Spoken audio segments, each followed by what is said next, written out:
Hello everyone, welcome back to my channel. This is Heidi from My Reading Life, and I'm here today to film my reviews and rankings for the Booktube prize. So this is 2023 and we're in the first round. We're just finishing up the first round, the Octofinals of the Booktube prize. I read in the nonfiction category and I was assigned Group C in that category, and I primarily read nonfiction in the Booktube prize. Last year I read entirely nonfiction. I plan to do the same this year. I really enjoy the exposure I get to nonfiction that I wouldn't otherwise pick up, and the Booktube prize is such a great way to introduce you to lots of books you've probably never heard of. The Booktube prize is organized very ably by Robert over at Barter Hordes. I will leave a link down below to the Booktube prize channel here on YouTube and to the Booktube prize webpage so that you can find out more information if you're unaware of the Booktube prize. So let's get into the books, because I have 6 books here to talk about, and I'm going to rank them in order from my least favorite to my most favorite, paying particular attention to the top 3 because those are the 3 books that I voted to try to pass them through to the next round. So the top 3 vote getters from me that I think should make it to the next round. So in number 6 position, my least favorite book, and I do have my Booktube prize journal here that I took my notes in, so I will be looking down to refer to that during this video. But my least favorite book of the round was Translating Myself and Others by Jhumpa Lahiri. I have read Jhumpa Lahiri in the past. I've only read her fiction. So I've read 2 of her novels, actually 1 short story collection and 1 novel. I did like her writing, her fiction writing, but this was not the book for me, Translating Myself and Others. So this is an essay collection. It's very short. It was only about 150 pages of text, and it is all about Lahiri's journey learning Italian, learning to both speak and write in Italian, and then using that skill set. She is a native English speaker, by the way. Using that skill set of Italian to translate works of writing by other authors and also her own work into Italian. So if you are interested in a writer's process and stuff like that, you may find this book interesting. Some parts of it were actually written in Italian, so I couldn't read those sections. I don't read Italian. I don't read any language other than English. And I just found the whole thing to be quite pretentious and really overall boring. So it was not a book for me. Not to say it wouldn't be a book for others. I'm sure it's well written. Jhumpa Lahiri is, well known for being a good writer, but just was not a book for me.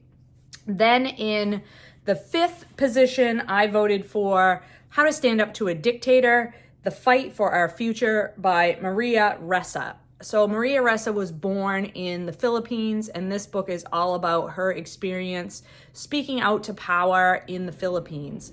So she was born in the Philippines, and when she was about 10 years old, she moved to the United States with her parents, and went to school in the United States throughout the rest of her childhood, and then when she was in college, moved back to the Philippines, and has primarily been based in the Philippines ever since, throughout the rest of her career. She is a award-winning journalist, and in her college years, she got involved in TV journalism, and that's really where the bulk of her career has taken place. And as a journalist, specifically a TV journalist, she's very committed to holding power to account and speaking out and really describing exactly what is happening within a country, what the government is doing to its citizens, and that sort of thing. She's very committed to ethical journalism. The first 100 pages of this book I found to be quite slow going. I really struggled to stay engaged in the book. The stuff about how TV journalism works, like it gets very detailed about the ins and outs of TV journalism. I was not interested in that particular topic. The stuff about how social media has led to a rise of authoritarianism and how misinformation is used on social media to basically keep authoritarian governments in power was good. Those parts were the best parts of the book for me. I didn't find it particularly well written. I thought that I think that she writes normally for a TV audience. her writing tends to be in a sort of a choppy style, and it's not a nice narrative flow, I didn't find. It is horrifying how she's been treated by the government. She's been persecuted. Her family has been, not treated very well. They have been, particularly in the last several years, like she's been under threat of arrest and imprisonment, and there are certainly other journalists in that country of the Philippines that have been jailed and have been, abused and just not great. And that stuff's really, really terrible. And she did win, Maria Ressa did win the Nobel Peace Prize in 2021. So, the work that she's doing is tremendous. And I'm really impressed by her as a person. I think she's doing wonderful things. I just didn't love this book. I wanted more of the history of the Philippines, I think, and like specifically how an oppressive government impacts the regular people, the regular citizens of a country. And this was more memoir, and specifically very detailed description of how TV journalism works and how journalism works in like today, in the current day, as compared to 40 years ago when we were really focused on TV journalism as opposed to social media journalism today. So not a bad book by any stretch of the imagination, but just not one that I loved. And then in the fourth position, I put Free, A Child in a Country at the End of History by Leah Ippy. And this is a book about her life. She grew up in Albania, and she was 11 years old when the socialism collapsed in Albania. And basically, the first half of the book is a description of her childhood and what it was like to grow up behind the Iron Curtain, what it was like for her family, her family not really just talking about what their true beliefs were. They didn't feel free to do that. And what it was like to be educated, sort of indoctrinated into the ideals of a socialist government, how propaganda was used to sort of train kids to think a certain way. That was all very interesting. And then the second half of the book, it was about the chaos that happened after the collapse of socialism, or the transition of Albania from that type of a government to sort of free market capitalism and democracy, quote unquote. And it was just upheaval and chaos all the time, and how that impacted her family, all of whom her mother and father came from very different backgrounds and had different belief systems. Her grandmother, who also, was a little bit different in her way of thinking. And I thought that part was really, really good. I did enjoy part 2 more than part 1, but overall I felt disconnected from the story sometimes, and it was hard for me to stay engaged with it. I felt confused about what was happening, especially in the first half of the story at times. So overall, I thought it was good, but not great. I do have a quote here that I had written down that I want to share with you. So this was from page 158. Perhaps freedom of movement had never really mattered. It was easy to defend it when someone else was doing the dirty work of imprisonment. But what value does the right to exit have if there's no right to enter? Were borders and walls reprehensible only when they served to keep people in as opposed to keeping them out? The border guards, the patrol boats, the detention and repression of immigrants that were pioneered in Southern Europe for the first time in those years would become standard practice over the coming decades. So that's really her citizens of her country were kept in before she turned 11 in the fall of socialism, and then afterwards it was keeping everyone else out. And so that was a really interesting juxtaposition of thinking about how governments utilize walls and borders to secure their own ends and secure their own power. I like that a lot.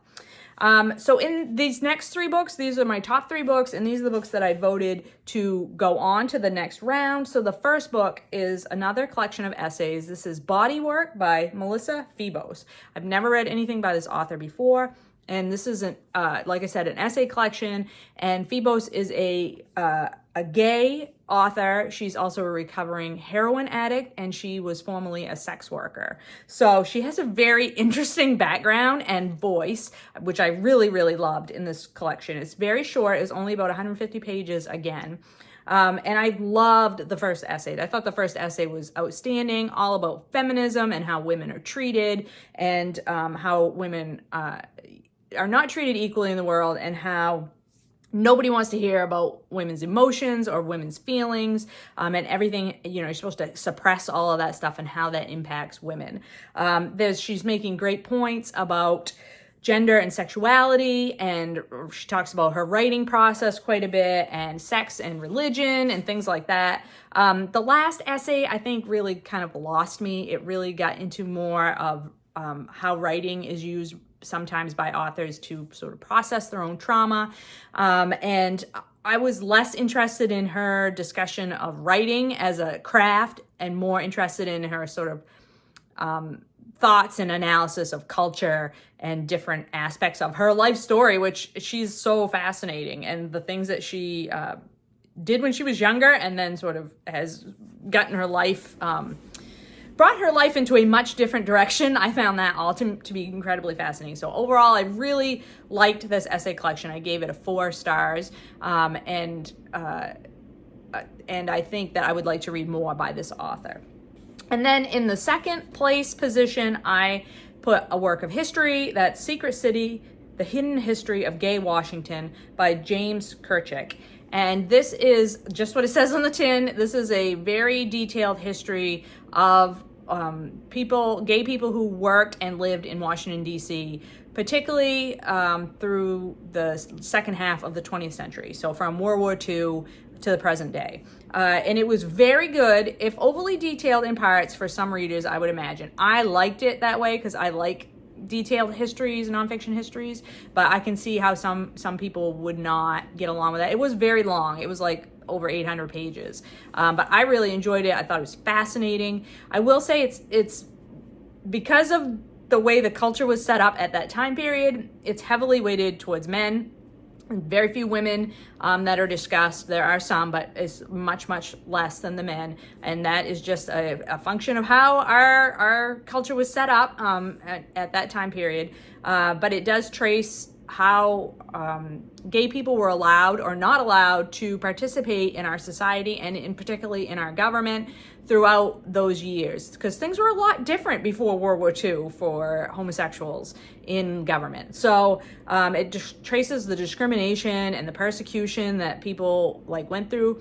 I mean, everybody knows about the Red Scare during the McCarthy years, but there's also the Pink Scare where, gay people were persecuted just as much as potential communists. And in fact, there was awful lot of overlap between the two groups.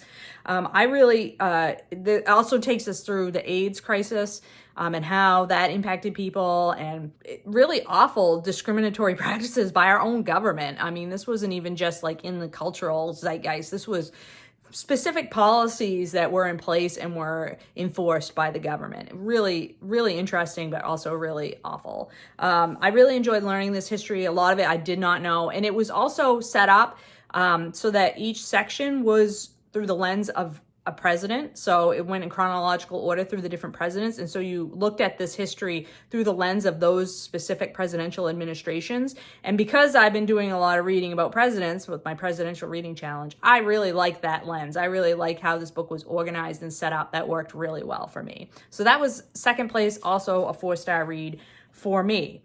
And then my number 1 book in this section, in this group C, was My Fourth Time I Drowned: Seeking Refuge on the World's Deadliest Migration Route by Sally Hayden. Sally Hayden is a journalist from Ireland, and she's done this investigation of how migrants are treated as they flee failed states, particularly in Eastern and Northern Africa. And I, being an American, know a lot about migration from Central and South America up into North America. Know very little about migration from Africa into Europe. And this book was eye-opening. It's extremely difficult. There's a lot of traumatic things that happen in this book, trigger warnings for every kind of violence and sexual assault types of things that you can imagine. This book very much reminded me of a book I read for the Booktube Prize, I think last year, and that was Our Bodies, Their Battlefields by Christina Lamb, which talked about how rape is used as a weapon of war. And this book about refugees and migration from Africa to Europe dealt with a lot of the same topics, but from a different perspective, from the immigration perspective. So there's so much I didn't know. Lots of this is first-person accounts that were conveyed through. So somehow, because Sally Hayden was reporting on migration and using social media to have a lot of those discussions, refugees and migrants were able to contact her. So she would get messages through social media, or she would get text messages from these people who are being held in horrific circumstances trying to get to Europe. And she passes along in this book their personal stories, their first person accounts of what they were experiencing. This is very, very powerful. A lot of accounts from detainees in Libya, because this migration path, so folks would travel similarly to what happens in the travel migration route from Central and South America to the North America to the US. People would hire people to guide them through Africa, get to Libya, and think they were going to get on a boat to Europe. And of course, many times they were swindled and their money would be stolen. Many times they would be captured and put into these detention centers in Libya, which are basically concentration camps. They are terrible, horrible, awful places. And people were held for years and years in these facilities. Just awful.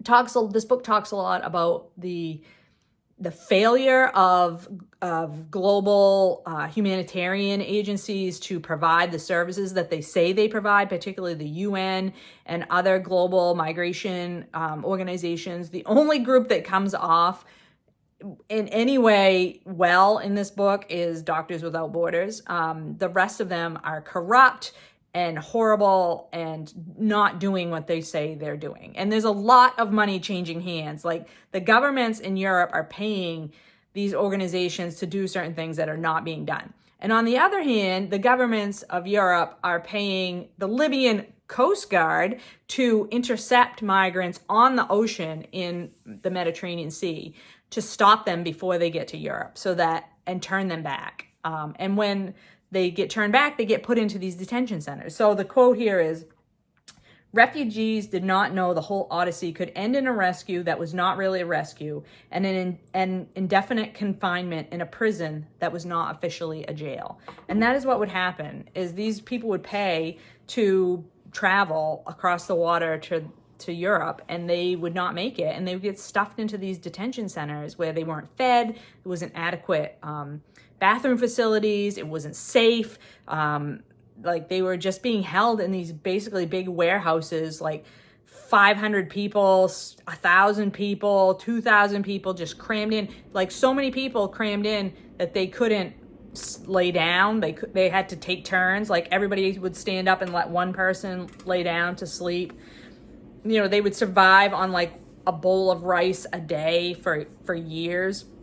They were like, it's hot in Libya. It's a hot climate, and there's no way for people to be cool. Just horrendous stuff. And this book also talks about, what do Western countries owe African countries? Western countries have exploited African countries for centuries, taking their resources, taking their people in some cases during the slavery years, and exploiting those places. And then, so colonialism ends, those countries pull out, and then there's been a lot of chaos in these places that has led to it being unsafe for people to live in those places. And like, there's a lot of discussion of Eritrea and Somalia and other places that are like the most dangerous places in the whole world for people to live. And what do Western countries owe those people that have basically is nothing that they've done of their own accord that puts them in this situation, and now they're just trying to get to a place where they will be safe, and they can have an opportunity to live a life. That's all they want. And what do we owe those people? Really, it's a difficult topic. It was hard to read in places. It's so important, really informative. I learned a ton, and this was the best book that I read in this group. I really hope it continues on into the next round. I gave it a 4-star. It wasn't a 5-star read for me. I think mostly because the content is so difficult. It makes it, I had to keep putting it down. I would read it for a while and I would just have to put it down and go do something else. I just could not. It's just so much to take in, so much trauma to take in. So, but we shouldn't look away as Westerners. We should be looking at this and really considering, you know, what's right and what's fair in the world. So yeah, really glad that I had an opportunity to read this book for the Booktube Prize, because again, this is one of those books that I probably never would have picked up because I hadn't heard about it before the Booktube Prize. So that's my ranking and reviews for the first round. I'm really excited to hear what books make it through into the next round and to see if I get assigned any books to read in round 2. I hope you're all doing well and finding some great books to read. I will talk to you later.